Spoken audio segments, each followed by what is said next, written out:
Welcome to the Flora podcast, a place where we help you create a life you're excited about. Welcome back to the podcast. Today, we are going to talk about defining what high value versus low value is in your life and how to quickly and almost effortlessly clear out those low value things. If you're new to my channel, welcome. I'm Flora Sage, minimalism mentor, simplification coach, and 7-time author. For over 25 years, I've been helping women like you align into a life or a business that you are wildly obsessed with by helping you clear out the 9 types of clutter keeping you from a life that you love. What are those 9 types of clutter? They are mental, spiritual, emotional, digital, financial, daily, body, process, and environmental clutter. My YouTube page is where I share my environmental decluttering tips, and here on the podcast, I share with you how to declutter the rest. Please subscribe or follow this feed so you get notified every time an episode is released. And today we are going to talk about defining high value versus low value for your life. In my book, The 1 Degree Shift, I take you through an exercise in chapter 3 that brings awareness to how you spend your days, what your non-negotiables are, and then what your current set of priorities is.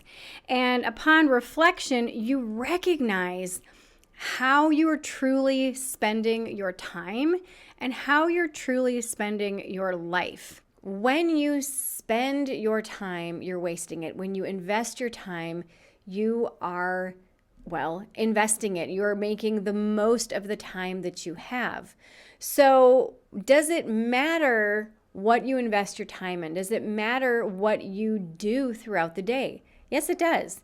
And there's a concept that I'm sure many of you have heard by now. I mentioned it last week in my podcast episode, but it's high value versus low value things. And what does it mean? What's the definition of that? What does that look like? Does it really matter how we're spending our time? What high value versus low value is? And I think after today's episode, you're going to agree that yes, it does matter. If we truly want the life that we say we do, and you truly want to align into that life that you've been dreaming of and that you have always had in your mind of like, yes, this is my ideal life, you're going to see that high value actions result in high value results. Low value actions result in low value results, if any results at all. So high value things are things that have a high yield of results and meaning for you in your life. These are activities, peoples, the standards that you hold. These thoughts are all upping and increasing the quality of life. So anytime that you do any of these activities, you hang out with any of these people, you have high standards, you have these high-level, positive, forward-thinking thoughts, all of that is upping and increasing your quality of life. So I've written down a few examples of high-value activities. Any high-value activity is going to bring you, that moves you closer to achieving one of your goals. That is a high-value activity. If you want to lose weight and you go for a run, that's a high-value activity. If you want to lose weight and you cut out sugar, that's a high-value activity. Anything that creates a sense of balance or harmony in your life. You know that when you have that harmonious life, you feel in flow. You don't feel restricted. You feel expanded. When you're in that state, you naturally gravitate towards doing more of those types of things. When you're in a space of expansion, you tend to manifest and bring in more of what you want just naturally. Anything that produces a positive result after doing it, that's a high value activity. Education and training courses, that's a high value activity. Exercise that's appropriate for your body and your goals, that's a high value activity. A proper diet that's perfect for you and your needs, not the diet that's trending. That's going to be a high value activity for you. Being forward thinking and pre-planning your days, your weeks, your months. That is a uber high value activity. Engaging in reflective thinking and checking in on the things that you've been doing to see if those things are giving you the results that you intended. Those are high value activities. Finding activities and things that fill you up spiritually and emotionally. Those are high value activities. Staying focused on the things that produce the best results for you instead of getting squirrely. Those are high value activities. Being intentional with your time. Another high value activity. Create a group of friends or peers to collaborate with, to be accountable for a high value life. This is having a very good, strong peer support group. In episode 181, we're going to talk about who you surround yourself with is truly the key to your happiness and how to cultivate a high value circle of friends. This kind of goes back to your top 5 people that you hang out with, including yourself, but I digress. I'm going to get into that in episode 181. So going back to high value activities and what truly is high value items versus low value items. So on the flip side, low value equals low yielding results, meaning low value activities and people with no standards. Here are a few examples of some low value activities. Binge watching hours and hours of television or doing hours and hours of online gaming to just truly numb out. This isn't kind of a reward for after you've done all those things that you know are going to lead you in the direction of the life that you want.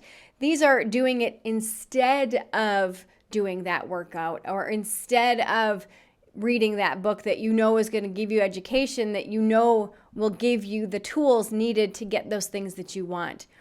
Another thing is drinking or using excessive substances to numb out. Texting or using social media in excess when you should be working. Gossiping among friends or coworkers. Having no creative outlet or hobbies to fill you up emotionally or spiritually. Long periods of little or no physical activity. Another example of a low value activity is not taking personal responsibility for your life and blaming others for things that go wrong in your life or even in society. And then this is a big one, wasting time and then getting upset that you're not where you want to be in life. So there's a pretty clear line between high value versus low value activities. So what does high value versus low value have to do with decluttering your life and aligning into your dream life? Well, actually everything. One of the things that I would recommend that you do is to reflect on the life that you have and then the life that you are striving to achieve, and reflect on the self-work that you're doing or not doing that's keeping you from the life that you want. Like what are you doing versus what are you not doing? So if you have financial issues and you continue to keep spending, that overspending, that's a low value activity. If you choose to buy a book and read the book and master the book, and it's all about how to shift your money mindset or how to invest or how to save or anything else that you want to learn about finances, when you are doing that activity, that's a high value activity that's going to bring you closer to financial independence. So again, it depends on what your goals are, what your priorities are, and where you truly see yourself. And when you start to recognize this is the season of life that I'm in, these are my priorities within this season. Now, what daily am I engaging in that is going to bring me closer to achieving those goals? If you're not doing anything that's going to move you towards the goals that you want and those priorities, then you're living a low value life. If you are engaging in activities every single day that are moving you closer to your ideals, to those things that you truly say that you want, you are living a high value lifestyle. Now, high value and low value activities are typically done by people of the same high value versus low value people. Now, I'm not saying the value of someone as a human being. I mean, everybody is valuable beyond measure. We know this. I'm talking about the type of life someone is choosing to live. So someone living a high value life feels like they have more self-agency than someone who is living low value. So what are some of the characteristics of a high value versus low value lifestyle? High value people know who the hell they are and they know what they want. You value yourself and you know your worth. You have the confidence and the integrity to go after your dreams, what you desire, what you want, what you need, without relying on anyone else to give you value or give you permission to go and get those things that you want. You truly make yourself a priority. And the cool thing is that once you start embracing this high value mentality, you will begin to feel so much more confidence in your life, and you're going to feel so much more in control of your life as well. Another cool thing too is that you'll naturally start to align into the dream life that you've envisioned for yourself. I have several examples of what this looks like to live a high value life and some of the characteristics, if you are living a high value life, what that entails. Number one, you actively work on and invest in your personal growth and your leadership. High value people are very self-aware and they take the time to understand their strengths, their weaknesses, and also the areas that they need improvement. High value people are also open to feedback and they don't take feedback personally and are constantly striving to become the best versions of themselves possible. High value people know to have the life that they want, they must lead themselves in achieving and doing the things that they know that they need to do in order to have the life that they desire. Number two, they have a strong sense of integrity and ethics. High value people such as yourself have a strong set of principles and values and consistently act in alignment with them.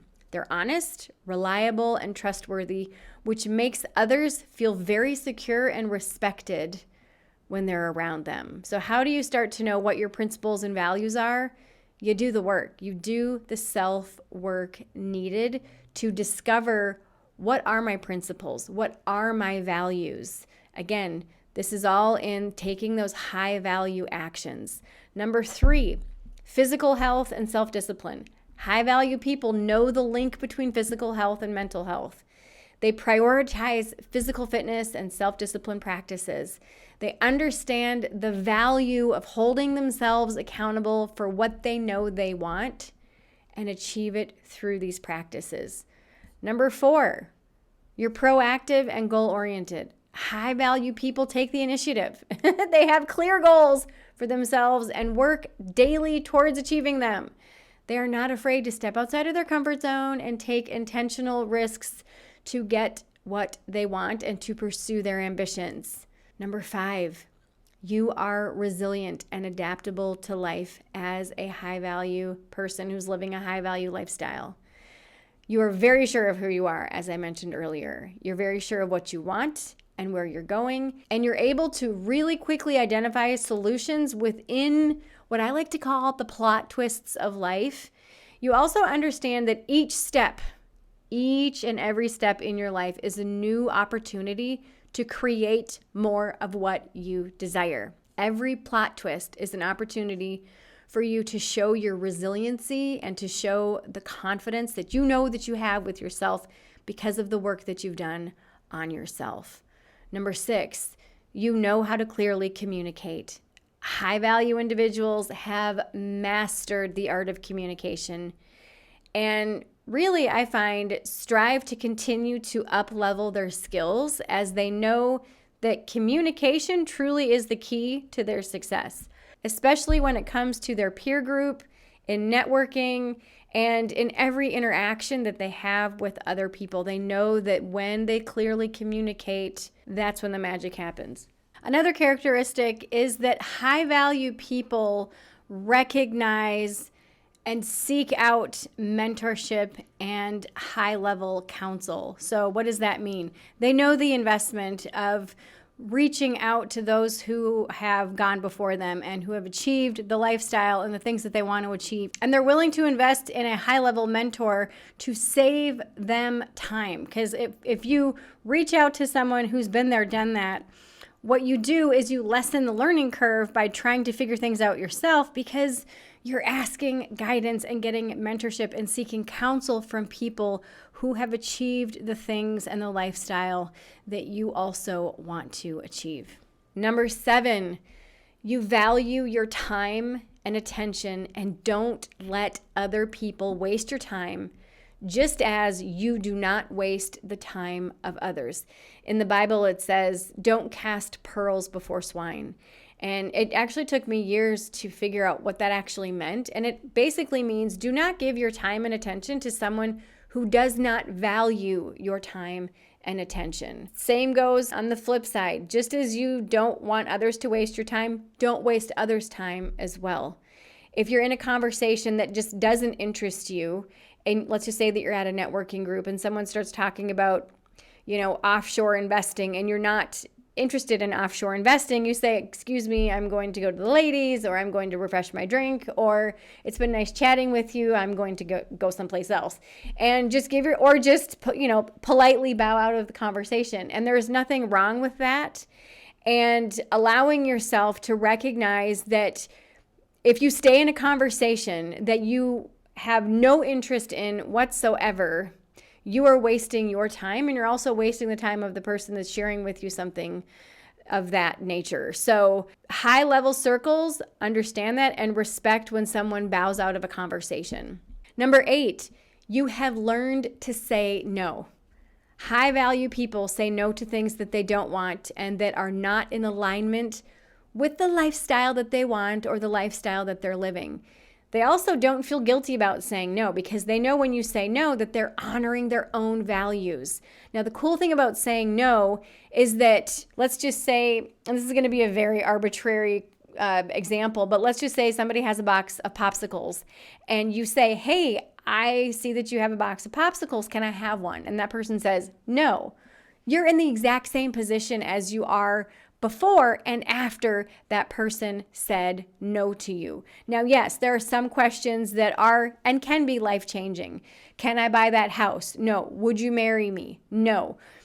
All of these things. But in reality, when someone says no, you're still in the exact same situation you were before you asked the question, but now you just have more information to go on.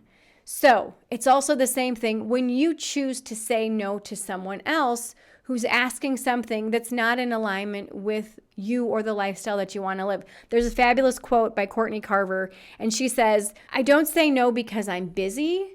I say no because I don't want to be busy. Let that sink in. That is such a fabulous, fabulous quote. Number 9, you have a set of standards and priorities and don't settle for less or compromise them for the comfort of others. A high-value person truly understands that you deserve the life that you dream of. This means that you set your standards for the things that you prioritize and refuse to settle for less. You understand that focused and intentional action will give you the life that you desire. And the reason why you know this is because you exercise patience. Your standards seem to be high to some people in your life. However, this is just a reminder that not everyone has ambition and the drive to go after things outside of their comfort zone, and that's totally okay. You understand this and you honor where others are at, and you never worry about whether or not someone is judging you because you are sure of yourself and what's important to you, and you lean into that knowing. You also understand that your values are non-negotiable and that you will set boundaries with others when necessary. What I like to say is you're being firm but fair. You also trust your intuition and you let it guide you in the right directions, especially when navigating relationships with people who may not have a high-value lifestyle like you do. Number 10, you're emotionally mature and you do not do drama. As a high value person, you know your worth and you understand that drama of any kind is a waste of your time and attention. Number 11, and we touched on this a little bit before, you know your worth and you know who you are. A high value woman knows who she is and she does not need help determining her worth. You know that you're strong, you're independent, and you know that you deserve the absolute best. Now, when I say independent, that does not mean that you do everything yourself and you do not ask for help. That is one of the other things of knowing yourself. You know your strengths and you know when to ask for help when it's appropriate. And you also know who to ask for help with. By knowing your worth, by doing the self-work, you establish healthy boundaries with the people in your life. You have a healthy and high self-esteem. You're not egoic. And you have self-respect. You refuse to accept anything less than the best, while simultaneously making the best out of any situation that you're in. A high-value person has done the work to diffuse your triggers. This is one of the things that we've talked about so often in my body of work, in my classes, my courses, my one-on-one coaching, my group coaching. In this podcast, we've talked about diffusing your triggers. Because of this, you have cultivated trust within yourself around your choices that you make every single day. And you truly trust in your ability to thrive in any situation that there is, in any situation that you're in as well. Number 12, high value people embody confidence, self-assurance, and make decisions easily. As a high value person, you have done the self-work and are self-aware, have a clear vision of your priorities. You have a clear list of values and ethics and standards that guide your life. Because you have that clear path laid out for you, and because you know what you want and you make decisions easily, and because of that, that is seen and reflected back to others as confidence. And that confidence is seen and felt by everyone who you interact with. And this is not in a sense of arrogance, but in a very down-to-earth way, because you know exactly who you are. You're very grounded in who you are.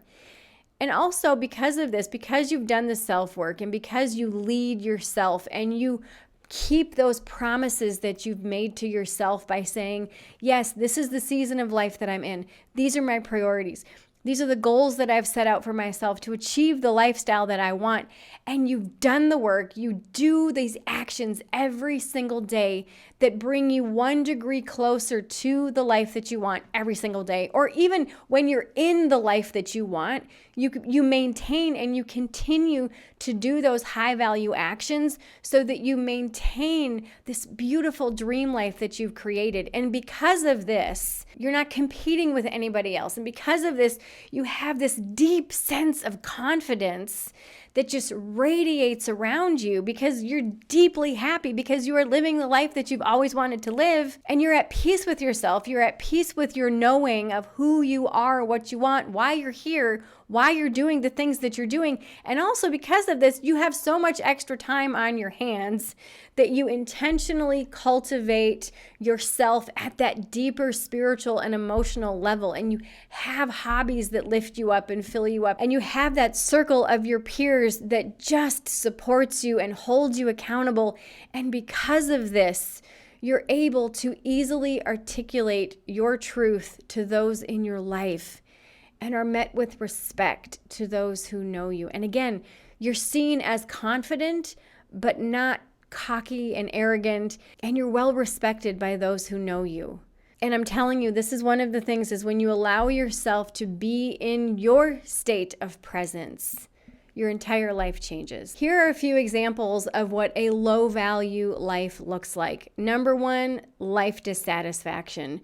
People that live a low value lifestyle are not working towards their dreams. They're not working towards the things that they say that they want. And so therefore, they feel very dissatisfied with the life that they have. And they often feel victim to their life, to events, to other people's choices, and they rarely take responsibility for what they have or even the part that they played in creating the situations that they're in. Another one is they're very self-critical. They have so much self-criticism. They tend to be very overly critical. Anytime that they recognize life isn't going their way, they blame themselves, and it's really this overcritical self-criticism loop that they have going on inside their narrative. Another thing is they're very hypersensitive to criticism. Any type of feedback is met with a lot of resistance, and they feel that every amount of feedback that they get is directed towards them in a very negative way, not constructive way, even if it was presented in a constructive way. And they take it as a personal attack on themselves and their character. Another characteristic of a low-value lifestyle is indecisiveness. People with a low-value lifestyle usually have a very hard time making a decision. They feel like they're already kind of behind the curveball, if you will, and if they make a bad decision or wrong decision, then it's just going to make their life even worse. And so they often try to not make the decision and have other people in their life make the decision so that they don't have to be held accountable, and they're not going to be the ones responsible when or if something goes sideways and a plot twist happens. Another reason why a lot of low-value people don't make decisions or won't make their own decision is because they lack confidence in themselves and in the choices that they make, simply because of past failures. High confidence, high value people know that failures lead to success and self-exploration. Low value characteristics, low value people don't understand the connection between failure and success. So that's why a lot of people that live a low value lifestyle choose to default to whatever everybody else is doing when decision making, or they just don't make a decision altogether. And not making a decision is often worse than making a bad decision, because then somebody else is making that decision for you. Another characteristic of a low-value lifestyle is perfectionism, oddly enough, because they feel that their life is so imperfect. The things that they can possibly do perfect, they typically spend a huge amount of time doing these non-essential things to perfectionism so that they can feel like they have some type of control in their life. Low-value lifestyle people typically crave the approval of others and will do whatever they can to please the people in their life. Another characteristic of a low-value lifestyle is guilt. Guilty for things you've done as well as things you haven't done. People with a low-value lifestyle typically will over-apologize for things that don't go as planned in their life or in work, and they have that narrative within themselves of why things just don't go the way that they want to. Another characteristic of people that live a low-value lifestyle is that they always want to be right, and they will argue and raise their voice and scream and yell and get angry. They pretty much do anything to try to win an argument, and they get triggered so quickly and so often. They're constantly walking around feeling like the victim and exploding at everything that doesn't go their way. And it really just perpetuates this feeling of victimhood. And then that brings me to the last point around a low-value characteristic lifestyle is that they have a very negative outlook on their life, on their future. They just have this narrative and kind of believe that life is a glass half empty type scenario. And again, playing the victim, really just not taking personal responsibility for what they truly desire. And what they truly desire, they still feel that no matter what it is that they want, it's still just beyond their reach. As you can hear by the high value characteristics versus low value characteristics, it's really easy to understand now how seamlessly and almost effortlessly you can declutter the non-essentials once you get crystal clear on what season of life that you're in and what your priorities are within that season. If you know that your priority is your financial health, you know if you're really committed to financial health, you know that those low value financial actions are not going to be present in your life. If you know that your relationships are one of your priorities, you know that those low value items that will hurt or harm your relationships are no longer going to be there. You know that if one of your priorities is your physical health, I know that those low value characteristics for your body and your health are not going to be there simply because you are so committed to the vision that you have for your life and those priorities within that vision, that those low value characteristics just naturally fall away. So if you want to become a high value person, I mean, this is what my entire podcast is devoted for. The first thing is to figure out what season of life that you're in and what are your priorities based on that season. And then once you understand that, once you understand what season of life you're in so that you can navigate appropriately, and then what your priorities are, then you can go into how to truly build in these high-level characteristics. Now, here are some action steps that you can take to become a more high-value person with a high-value lifestyle. And that brings us to the first one, which is cultivating self-awareness. Take time to understand yourself better. Identify your strengths, your weaknesses, your values, and your goals. What season of life are you in? Within that season, what are your priorities? Reflect on your behaviors, reflect on your beliefs and your patterns of thinking. Self-awareness allows you to make conscious choices and align your actions with your aspirations. And it allows you to intentionally turn your attention to those things that is going to move the needle and is going to allow you to shift 1 degree closer to the life that you desire every single day. One of the ways to bring in self-awareness is to read self-help books and master the concept. So I wouldn't just throw out a blanket, read any self-help book.